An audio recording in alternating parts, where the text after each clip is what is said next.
आलकी की पालकी, जय कन्हैया लाल की, जय यादव जय माधव गूंजता रहा। जन्माष्टमी पर पूरे शहर में भगवान श्री कृष्ण के जन्मोत्सव की धूम रही। यादव समाज ने बड़ा गणपति चौराहे से विशाल शोभा यात्रा निकाली। ये यात्रा जेल रोड पर आकर समाप्त हुई। इस यात्रा का सैकड़ों मंचों के माध्यम से स्वागत किया गया।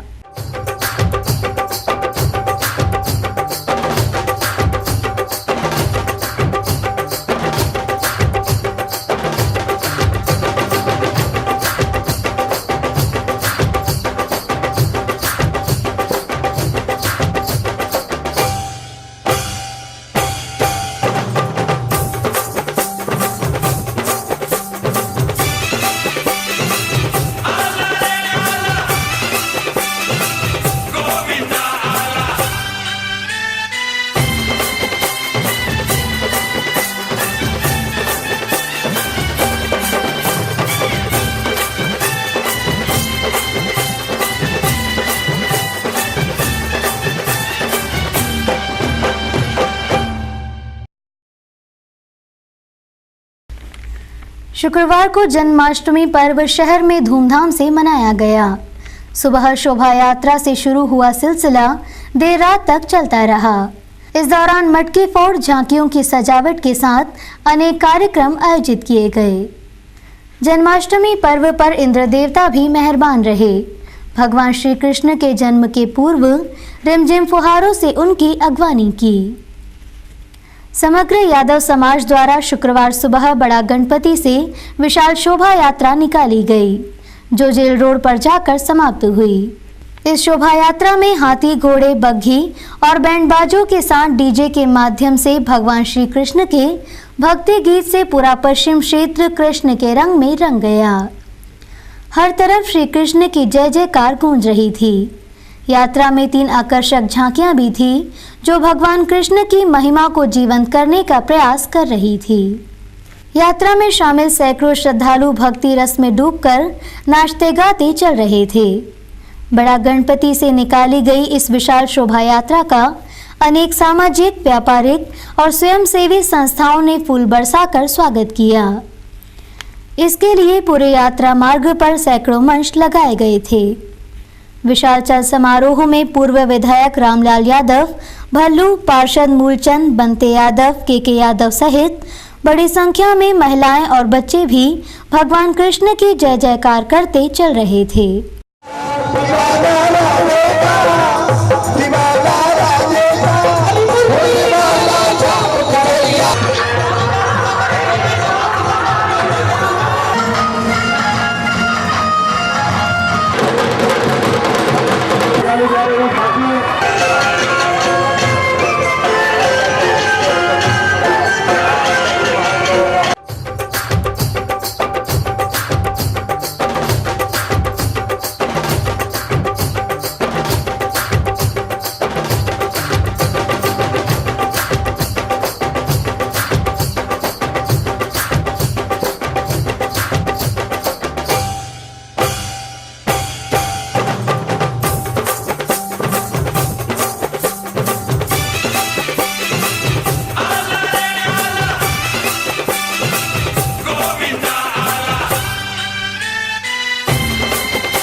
शहर में गुरुवार रात गोपाल मंदिर में धूमधाम से श्री कृष्ण जन्मोत्सव मनाया गया। वहीं आज यशोदा माता मंदिर में श्री कृष्ण जन्मोत्सव मनाया जा रहा है।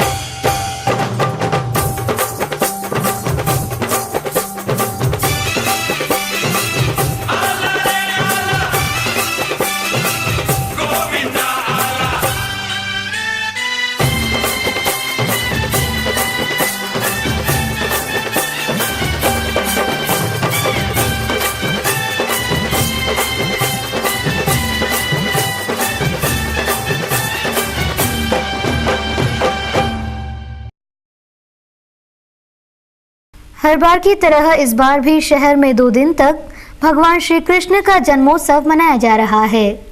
गुरुवार रात शहर के प्राचीन गोपाल मंदिर में धूमधाम से जन्माष्टमी पर्व मनाया गया। यहाँ बड़ी संख्या में भक्त अपने गोपाल के जन्मोत्सव में शामिल हुए।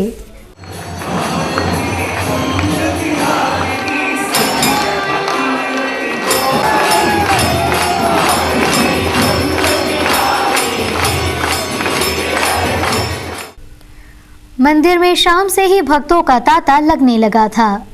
रात को जैसे ही 12 बजे ढोल ढमाकों से मंदिर गूंज उठा। भगवान के जन्म के बाद आरती की गई।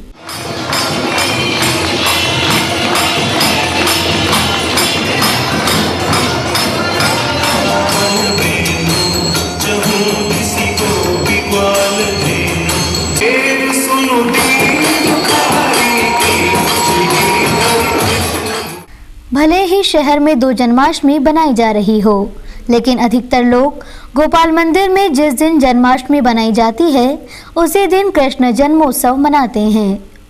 वहीं आज यशोदा माता मंदिर और इस्कॉन मंदिर में जन्माष्टमी मनाई जाएगी।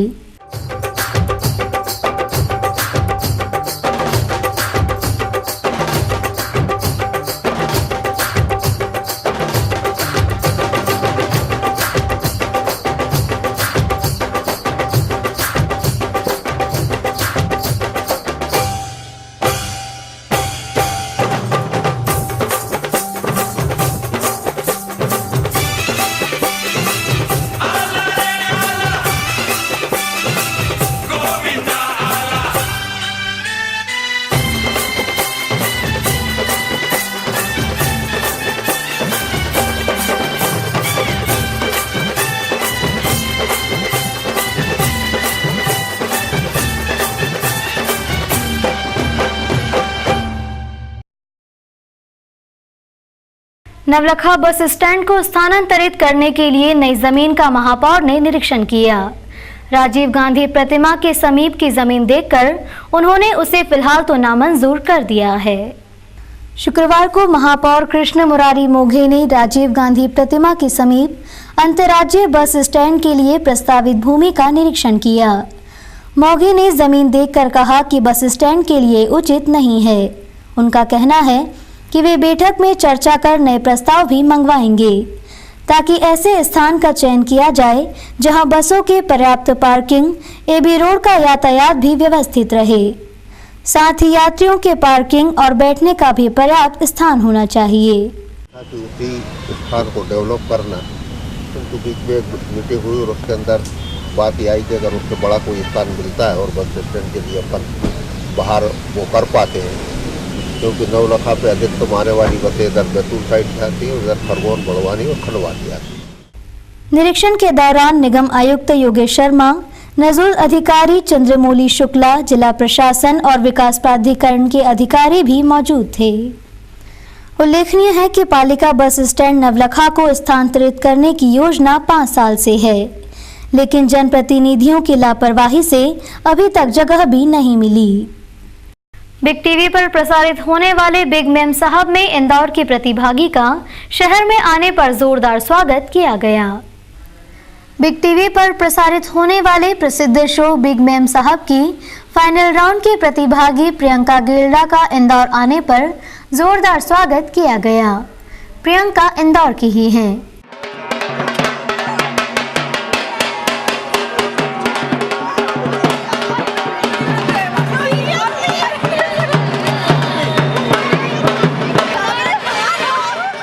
प्रियंका ने शो के बारे में बताया कि इसमें 4 प्रदेशों की कई प्रतिभागी थी।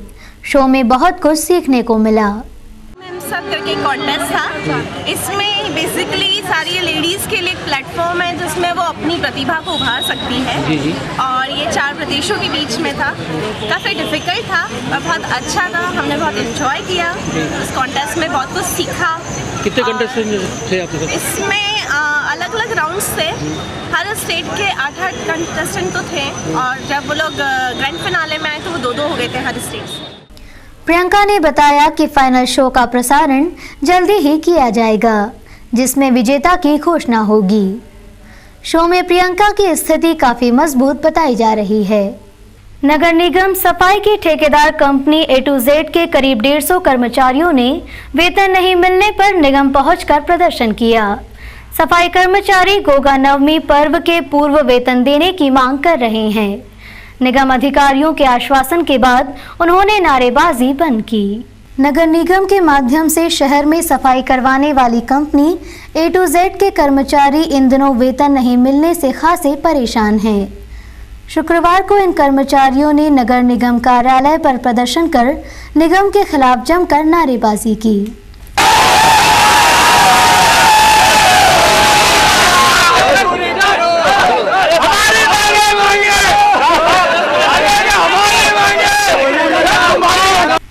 वेतन नहीं मिलने से परेशानी झेल रहे कर्मचारियों ने बताया कि उनका गोगा नवमी पर बड़ा पर्व है।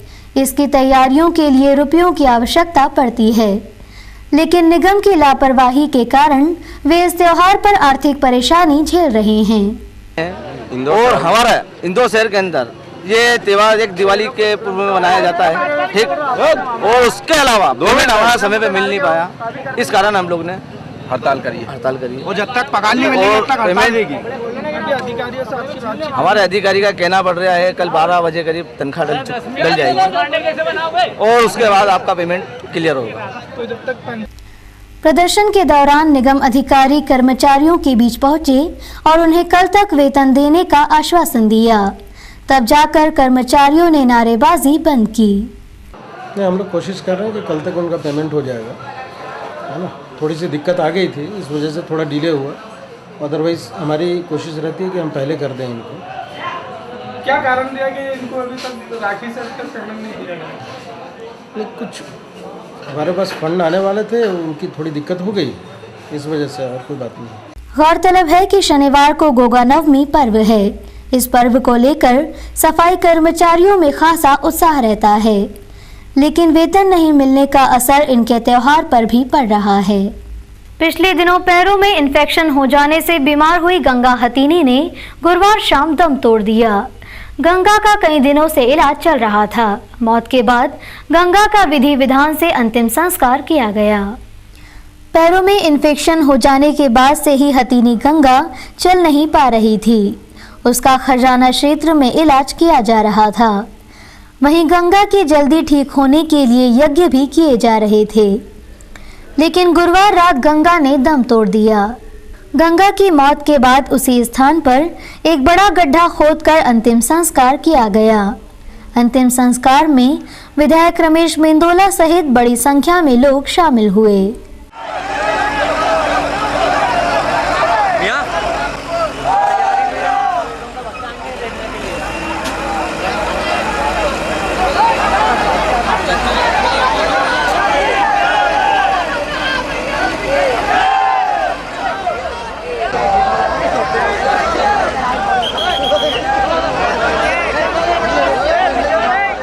जहां गंगा हथीनी का अंतिम संस्कार किया गया, वहां अब मंदिर बनाया जाएगा।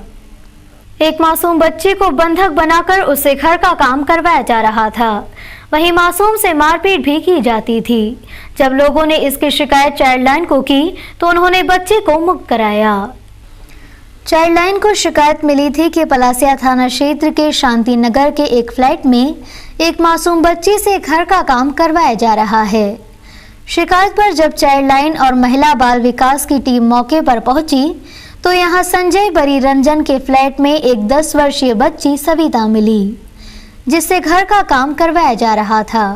टीम के विशाल नाटकर्णी ने बताया कि बच्ची को मुक्त कराया गया है। उन्होंने बताया कि बच्ची के साथ मारपीट भी की जाती थी।